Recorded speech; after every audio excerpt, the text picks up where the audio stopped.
Le 30 janvier 2024, le gouvernement de la Sierra Leone a officiellement lancé le plan de développement national à moyen terme pour 2024-2030 intitulé « Un programme d'accélération transformateur pour la sécurité alimentaire, le développement du capital humain et la création d'emplois ». L'objectif est de créer au moins 500 millions de nouveaux emplois pour les jeunes d'ici 2030. Entre janvier et septembre 2023, la gestion des finances publiques dans l'Union économique et monétaire ouest-africaine a connu une détérioration significative.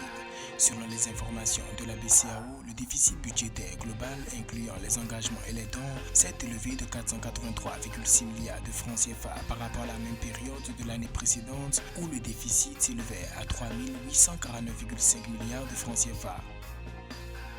Le géant minier anglo-australien Rio Tinto et le gouvernement rwandais ont annoncé le 29 janvier 2024 avoir signé un accord pour l'exploration et l'exploitation du lithium. L'objectif est de libérer davantage le potentiel minier du pays. Un projet d'exploration du lithium d'une valeur de 3 milliards de francs rwandais est en cours.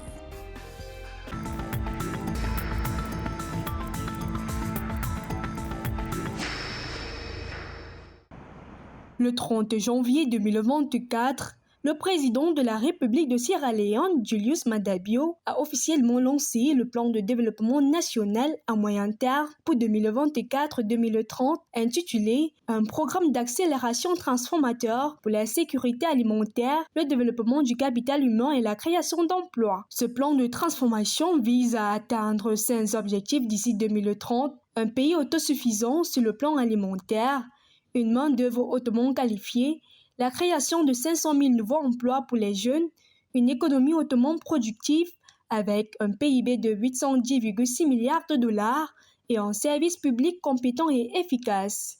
Pour concrétiser cette grande vision, il est essentiel d'avoir une synergie et un alignement à tous les niveaux du gouvernement. Les fonctionnaires et les hommes politiques doivent travailler à l'unisson pour atteindre notre objectif commun, améliorer la qualité de vie de nos concitoyens. Selon le président Julius Maada Bio, la démocratie prospère lorsqu'elle est soutenue par un développement réel. Le plan de développement 2024-2030 prévoit également l'expansion de la production d'énergie avec un plan de ressources intégré, une capacité de production d'électricité de 29 500 MW à partir de l'énergie éolienne, de 6 000 MW à partir de l'énergie solaire photovoltaïque, ainsi que le développement de systèmes de transport avancés reliant les centres de production au marché. Le gouvernement a également prévu que ce nouveau plan de développement national propulsera la Sierra Leone vers l'objectif d'un pays à revenu intermédiaire d'ici 2039. In pursuing the 2030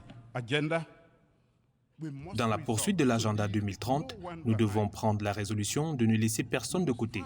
Nous défendrons avec la plus grande ferveur l'inclusivité en reconnaissant la valeur intrinsèque de chaque individu, quelles que soient ses circonstances. Des progrès ont été accomplis, mais nous reconnaissons que le chemin à parcourir est semé d'embûches.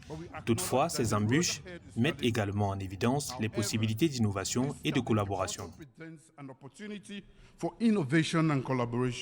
La Sierra Leone a connu d'énormes améliorations par rapport au plan de développement précédent, comme en témoignant les progrès significatifs réalisés dans le cadre du programme d'éducation scolaire gratuite et de qualité, avec plus de 8 000 nouveaux apprenants introduits. Le plan de développement national à moyen terme du pays pour 2024-2030 s'appuie sur des cadres régionaux et mondiaux, notamment la vision 2050 de la CEDEAO, l'agenda 2063 de l'Union africaine et les objectifs de développement durable 2030 des Nations Unies, incarnant une vision réaliste et globale pour la nation.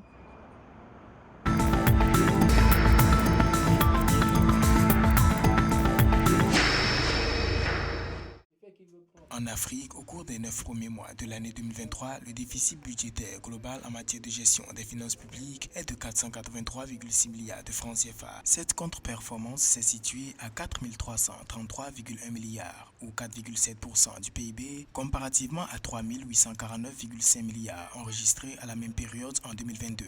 Selon la BCEAO, le financement du déficit a été assuré grâce à un recours accru des États au marché financier régional, entraînant un durcissement des conditions de financement des États sur le marché financier.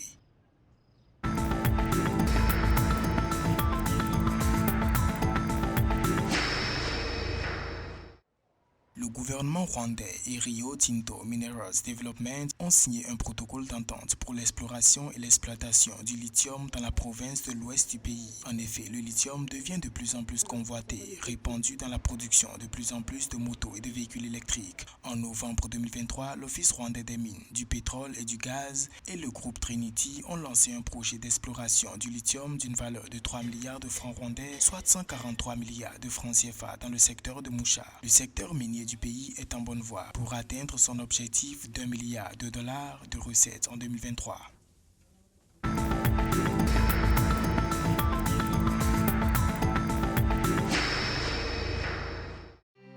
Fin 2023, la commune AO1 au Togo a adopté son budget décentralisation 2024, chiffré à 398 millions de francs CFA, consacré à 41%, soit 164 millions de francs CFA à l'investissement. Cette partie des fonds du budget servira à financer la réalisation des projets tels que la réhabilitation de magasins de stockage pour céréales au profit des agriculteurs, la construction de bâtiments scolaires, l'aménagement des pistes rurales et la consolidation du système d'éclairage public dans la commune.